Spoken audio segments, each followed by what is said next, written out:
Hello and welcome back to That was great. Digital Hello Cheesecake. there. Come on, Sarah. Hello Welcome there. back. yes, welcome back to this week's episode of Digital Cheesecake.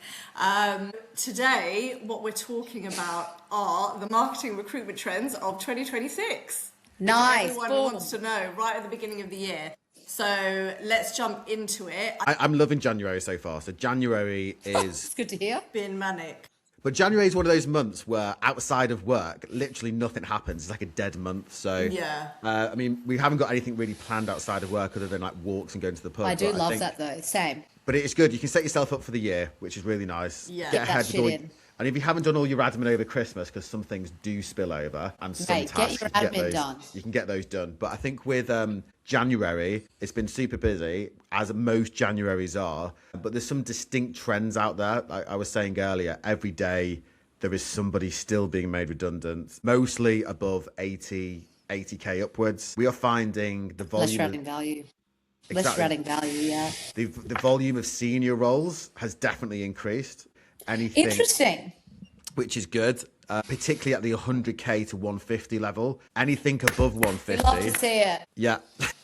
Yeah. Because they That were is so good. cut It is last good. year. They were so cut. Like for the last 2 years, people were like, we don't need that senior person. Then you realise like the junior teams will they're gonna Yeah. die with But that. But it's not all support. positive. So like the increase, the salary above 150, kind of non-existent. So what we're Yeah. finding is the people who are at the 100 to 150K level are now competing against the people who are at the 150 to 200K level. So they're dropping their salaries to like 120, 110. 120. I spoke to one person the other day.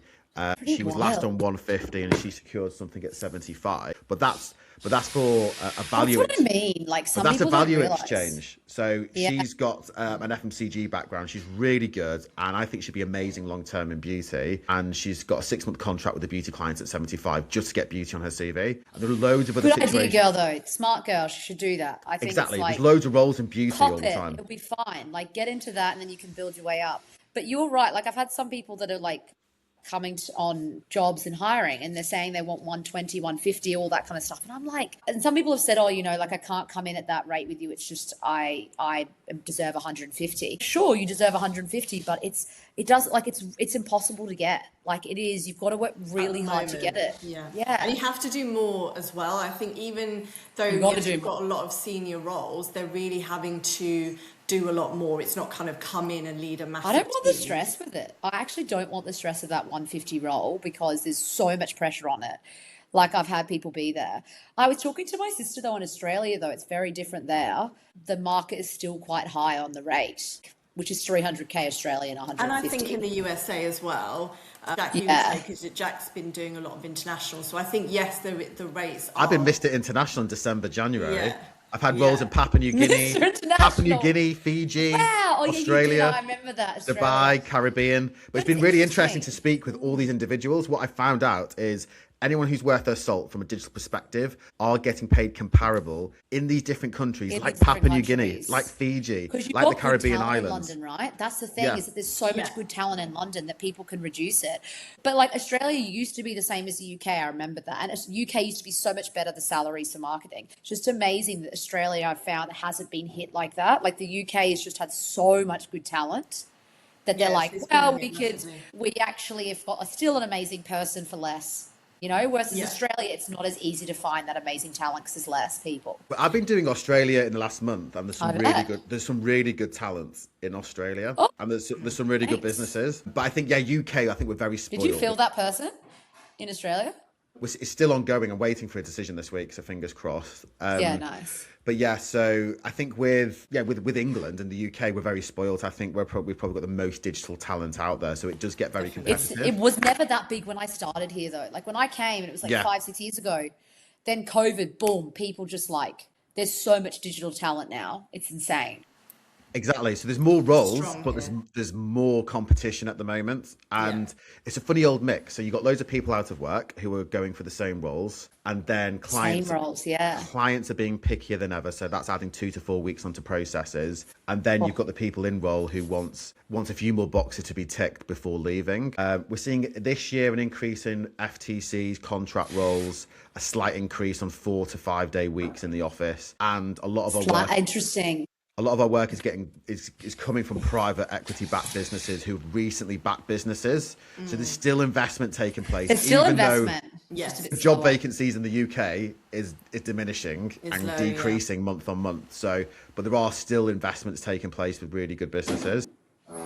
Yeah, so I've seen with my husband is like I'm actually lucky that I can always hear from him about like what's happening in the market because of deals. But it was slow, like December, like some of the stuff really came in December and then got carried over to next year. So deals didn't really happen. And now they're just starting to pick up. Like what I actually thought was really interesting is I saw a lot of people on leave for longer this year in January. So like stuff didn't start, I thought, until, well, in my area, I saw marketing people, I've had some people just get back from leave now. They've taken these wow. like week breaks in the middle of Jan. Which Oh, I don't know if yeah. it's the right thing to do because it's like there's so much stress now. I see them all stressed because they're coming back and they've missed like the 2 So weeks that you much. needed to plan shit. Exactly. But I've seen that a lot of people needed more breaks.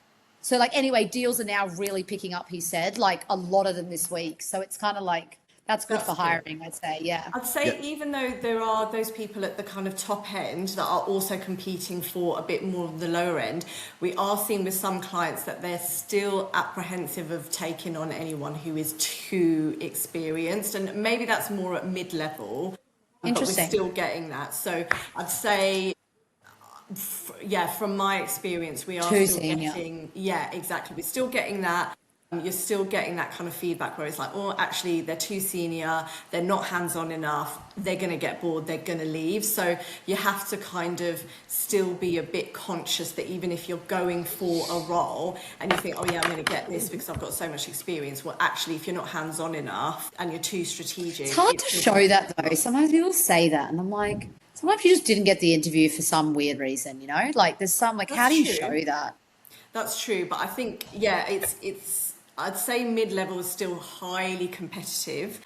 So if we're coming down from the senior level, still highly competitive. And if you want a good candidate, you are going to have to move quickly, I would I say. feel like CMO is impossible. Like this feeling, like as in Yeah. thinking you're going to get your next CMO position. I was talking to a few others. They're looking for in the jobs now. You're constantly in the job looking for the next job. Like, Yes, we get you know, that you're feedback not as well. So people, constant. you have to keep people sweet as well, because as soon as they start one CMO role, they're already looking for the next, just They're because already it looking takes for the that long. next. Yeah, just because it takes that long. So if you That want to sounds offer awful to me. progression, That sounds it awful. does, but we have had that feedback before, but it is only because it could take like 6 to 12 months to even get into a new position. So if you're really looking at, hiring, it's about setting like a good structure of, okay, this is where you're going to get to, so that people can actually see a long-term, So there's going to be long-term so journey. many CMOs just going out doing their own thing, like just fed Exactly. up with it. Yes. I just think there's so many that are doing their own thing.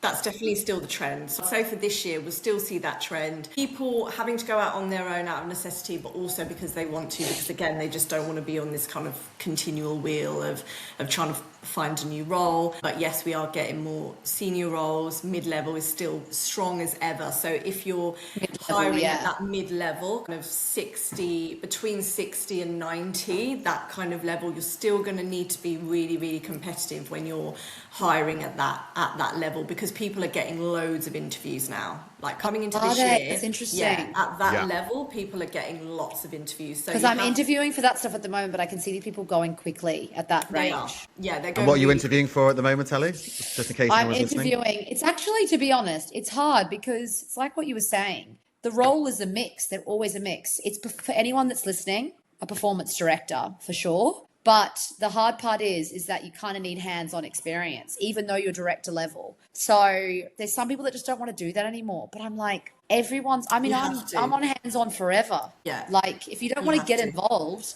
it's like, that's kind of like what the market is at the moment. Like everyone's expecting it. Like I've seen CMOs that are rolling up their sleeves, approving, a video or a reel. It's That's crap. across every single sector. Like every recruitment business owner I know, not everyone, but a lot of them are becoming more hands-on on the tools because out of necessity, but also you have to.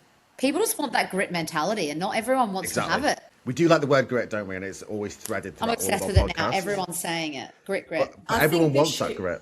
This year as well, a big thing that we're noticing, I think specialists are maybe becoming a bit more of a luxury, because I think people don't just want someone with one skill set, they want a few skill sets. So maybe that's interesting. Maybe like 2 or 3, generalist, but 2 or 3. So it's hard for those people that are specialists, that are like CRM specialists, because someone like for us in our business, we've been able to grow because we cover full service. Like we cover and our clients, we work with them on everything. So I think, if we only specialize in one, I know Jack and everyone always says, make sure you specialize in an area. But our clients, like we started pitching on one piece with a client, and we actually came in as like an in-house team.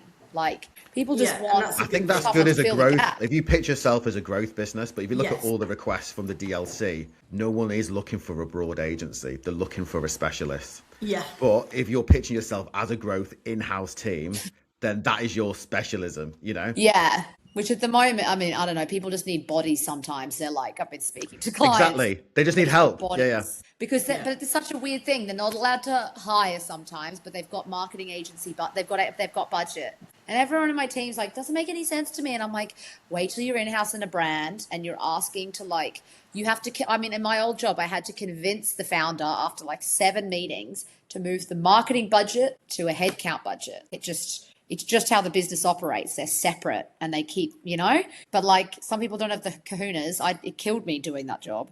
But to go and say, I need to move this marketing budget into a staff cost, some people, because they'll be like, why? Build a business case. And so I think that's hard for some people, is they're a little bit nervous this year to go out and ask for different stuff and put themselves in uncomfortable positions that can get them fired. And you still need to do that as well, because But there is that sense. I've said earlier, I spoke to over 100 leaders in the last week, and everyone. How do you do that? You can feel, not everyone, but a lot of them do have that weight of pressure at the moment. And one guy I spoke to yesterday evening, he said, I love my role, but you know what? You never know what's going to happen. So I want to keep an eye on the market. And you never know what's going to happen. Everyone's twitchy. Everyone's not twitchy, but everyone is thinking that. It's the back of their mind. Anything can happen. Anything can happen. Because they're hearing stories from there's stories everywhere that are really tough. So not many positive ones, but I love the ones that have had new jobs this year.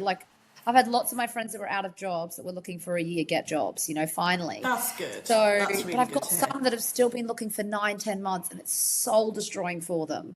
They came back to London, they're still waiting on a job, and we're all invested in hearing about a job. And it's just taking that is really hard. I feel for people that are looking for jobs right now, is that you need a network around you just to be around people that are trying to get jobs, go to working spaces or whatever, think about other business ideas. It's really hard. My friend who I always tell Jack, everyone go to Jack for a job, and then poor Jack's I've got so many candidates. But one of my friends who was came from Australia, this is a classic story, came from Australia in the middle of last year or something, and she was like, it's going to be fine, I'm going to get a job. And I was like, oh God, it's going to be really hard. Mid-senior level creative, really amazing copywriter creative. She couldn't get really any work, and she had amazing experience from Australia. She was like, I don't understand what's going on. It was stressing her out every day, checking all her emails. And then she, started to apply for stuff. And then she had recruiters, which was key for her. I said, you need to speak to recruiters in the areas, the industries, whatever. And then she got some consulting work. And I was like, that's amazing. Just take a win. It was part-time, whatever. The moment she's got that, she's now had 4 offers next year for the top agencies, all this stuff. And it just was persistence. I think it's been 9 months of her getting the part-time one consulting, having a bit of grit, and then going to the next ones and it's just been get the part-time work then if you need it, and then keep going, so it gives you more flexibility to look for the right jobs. Yeah. So that definitely. There's been a lot of stories like that, but it's up to a year. A lot of clients think like that though, don't they? Because it's all market related. But I think you're the best bet if you're coming from a different market, which is maybe smaller than the UK. A lot of clients will just say, you do the news. I've had it before. this person's doing the New Zealand market. I've got 4 people who are doing a bigger market in the UK. I'm going to Yeah. put those forward to interview. It's funny because it's ridiculous. Like Australians work so bloody hard. Although it's Australia, we're working on 50 different time zones. Like, but people didn't look at me unless I had European experience. It was annoying until I got Well, a lot of people need that because the New Zealand market, Australian market is just a lot smaller if you're not doing other markets as well. Yeah, but it's just a different country. I'm always like in marketing. I'm like, honestly, like It matters in the UK, I think. But to people UK think that companies. way. Or They I think think that a lot way. of people are looking for people with experience with UK, Europe, and USA is the big one. So I think again, if you have USA. that experience, USA is really tough. popular. It is hard because the costs in the US are so expensive. You can blow your budget and like. But it's a good market. It's a buoyant market. It's more buoyant than the UK at the moment. So we are seeing a lot of. It's just really expensive. Like you've got to have the cash.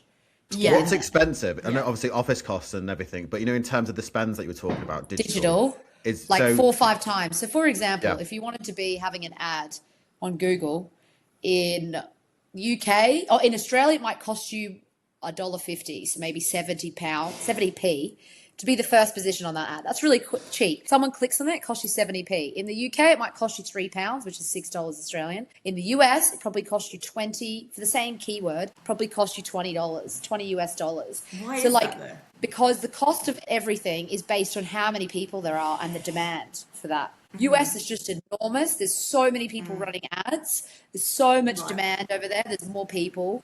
Australia's a lot smaller. There's less competition. There's less businesses that are like able to afford bidding in that space. So that means paid social. Like, so when my clients say, oh, let's just target the whole of the US, I'm like, oh my God, no, you've got to think about really specific regions and cities because each state is like its own country. Each state is enormous. So like I've had campaigns just like go and spend everything. So people don't know the right locations to target in the US and where they're going to go. You can spend a lot. Like the best performing obviously is stuff like New York and Los Angeles, but like being really specific about areas and stuff you do. You can't just go straight for the US. You can't. It's just too crazy. So I think that was always one that I did learn in digital when you can target digital anywhere, is that like the costs are just so different and you have to be really tactical and strategic. The US cost is insane. Everyone just knows digital there. Everyone's amazing talent there. Like people have been doing digital marketing for bloody years over there. But I think the UK talent is like some of the best for sure in digital and e-com. Yeah, they are amazing. Yeah, they're really amazing. But to get a freelancer from the US, like it's like £120 an hour versus you can get a freelancer. That's another thing I've not mentioned. What I'm seeing, sorry guys, what you just said, Ellie. So people are relocating jobs abroad more and more and more. So to Asia, to like the Philippines. Because you can get better rates in the UK sometimes. Better rates and South Africa. So there's lots more jobs getting relocated. South Africa. I always hear people saying remote work from South Africa. But like obviously the salary is a lot less. So if you go to Oz, you could, in Asia Pacific, you go to Asia, you can get really good money actually right now. There's lots of work of like companies wanting to expand in like Singapore and like that's where you could get some really good money. It's not that far. The Middle East is a good point. Yeah, a lot of people moving to the Middle East to get better, it's good for their family for a few years. Yeah, I feel like that will change over the next year. That will probably be another trend. I think there was like a massive influx to UAE, but I do think that will shift. But the market has to get better, especially in the UK. There's still, every week we're still hearing of companies being bought, whole teams being made redundant. There's another, team this week as well. I just see clients that's coming out. I'm like, this client's just left the business. Like we had like 7 people leave. I got this one client and I was like, that's like lots of crazy. And lots of long-term names as well. Like there was LK Bennett this week as well that's been bought, and that has been going for so many years. So many deals happening, I guess, then hasn't it? It's kind of like coming into fruition in January. Yeah, but it's showing that I think with the brands as well, they just have to be more kind of at the forefront of things rather than just kind of sticking to, oh yes, we've been going for a really long time, we're a household name, but there's just too much competition, isn't there? And people coming out with new and innovative things. Yeah. So, like... It's interesting. I think they were saying at the end of the year, like all these sales have been happening, right? You guys still see people are still on sale with stuff. Yeah. So like, but they're running out of stock. They're running out of stock, aren't they? Yeah. Yeah. But it will be interesting. Like you're seeing companies, well, my husband's saying this as well, is that once all these, offers are over, this is what make or break for some businesses if they've made the sales. So you'll either see, like Lululemon's still got sales stuff on, which is very unlike them. They've like taken it off their website, but you can see it's still on sale. And why do you think that is? It's not a sign of anything, is it? I don't think it will be. I think they've got stock. Like, for example, there's a pair of tights I wanted, and I was like, remind me when they're back in stock. And they kept on coming back in on sale. So, I don't know. I've seen some businesses that there's just like really old stock that they need to get rid of and do it sustainably, though. Like, because you can't just get away with like chucking it out these days. Dumping, yeah. So, I'm sure there's like people waiting to see, especially furniture brands. Like, I think some of these furniture brands that are opening shops, like the retail stores, I'm like, what are you doing? The cost of opening retail stores, now working with brands on it and opening new stores, it's just so expensive. Yeah. You really wait. Someone opens a big store and then you're like, I don't even know if it's going to, like, it won't even be there in a few months' time. You don't see places stay a long time in London because the business rates are so high. So I think that's like, anyway, IKEA is an interesting one. I think that will be we'll see how long that lasts. I think so. We've covered quite a lot. There's quite a few bits there. Obviously, the recruitment trends for this year. If we've missed anything, I'm sure there's lots. We could probably check in like in a quarter and see where we're at. We can do some quarterly check-ins and just see if those trends have continued, because it is changing every day, isn't it? It's changing every week. If people want more, comment. If people want more updates on that, let us know. Definitely subscribe to YouTube, Spotify, Instagram, LinkedIn, all of them. Yeah. See you next time.